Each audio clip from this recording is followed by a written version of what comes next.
Welcome back, everybody. On the morning of September 11th, 2001, 4 coordinated terrorist attacks were launched upon the United States in New York City and Washington, D.C., profoundly affecting the world as we knew it. One man has taken his experiences that day and produced an award-winning one-man show in hopes that we will never forget. So let's please welcome Jason Nettle. Jason. Hey, how you doing? Yeah, I'm very well. So glad that you could join us today. This is very cool. Your show is fantastic. So how did you come up with the idea for your show? I was in grad school, and my classmates didn't really understand what the history of that day was.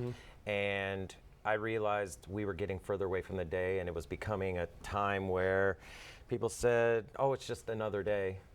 And it wasn't as impactful. So I came up with this show to kind of recreate that day for audiences, especially now. My high school students weren't even born. Right, yeah, you were saying that off camera. It's like, yeah. There's so many that they're just completely removed from the experience. How could they know, right? Well, I even looked at their history books, and I opened it up, and there's one little chapter. Just one little chapter. One little paragraph. I mean, it fundamentally changed the world. Yeah, and then so I'm trying to recreate the show, recreate the day. I play 23 characters. What? Yes.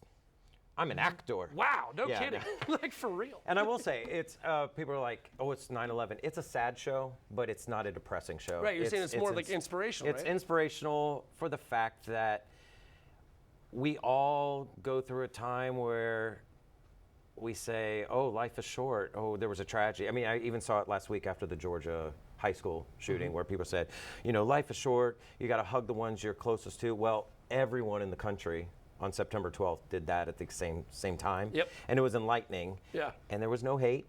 There was no arguments. Everybody's there was on the no same petty. team. Yeah. And that's kind of what I want to remind everyone. I don't think it needs to take a 9/11. It shouldn't. To remind ourselves that we're on this planet, and we should all put our arm around each other instead of just throw insults at one another. I could not agree more, everybody. So how did you come up with these characters?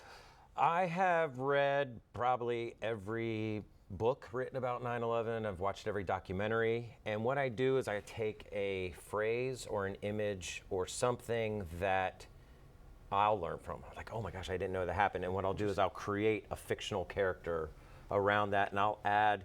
So I'm using information from that day that I want to give people, but under the guise of a fictional character. A fictional character, except for one character.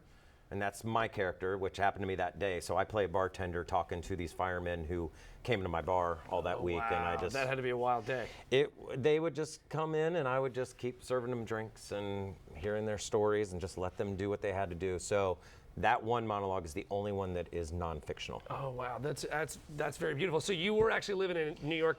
I was living on the Upper East Side, and my roommate and I, we still talk about it, that we woke up at the same time, and we think it's because that first plane went over the city, and we think that plane woke us up. Oh, wow. And then after everything had happened, I instantly ran to the bar that I worked at and just kind of, what do I need to do? What needs, that's what everyone in New York did. Yeah. What do we need to do to make sure everyone else is okay? Yeah, so I can tell you from, the backyard of my house in Brooklyn and over in Windsor Terrace, every 9/11, you see the two lights going up. It's impactful, man. It is serious business. So, okay, so where can folks find tickets? Where do they go see the show? I'm doing the show at my high school, Ponte Vedra High School, at 7 p.m. tomorrow night. It's free. I'm taking a suggested donation, and I'm giving part of the proceeds to the 9/11 Museum in New York, because I still think it's important to keep this message and what's going on and just keep, so we will never forget. Yeah, I can dig it. Jason, thank you so very much. Thank you for having me. I really appreciate it, man. Thank you. Go see the show, guys. We'll be right back after the break.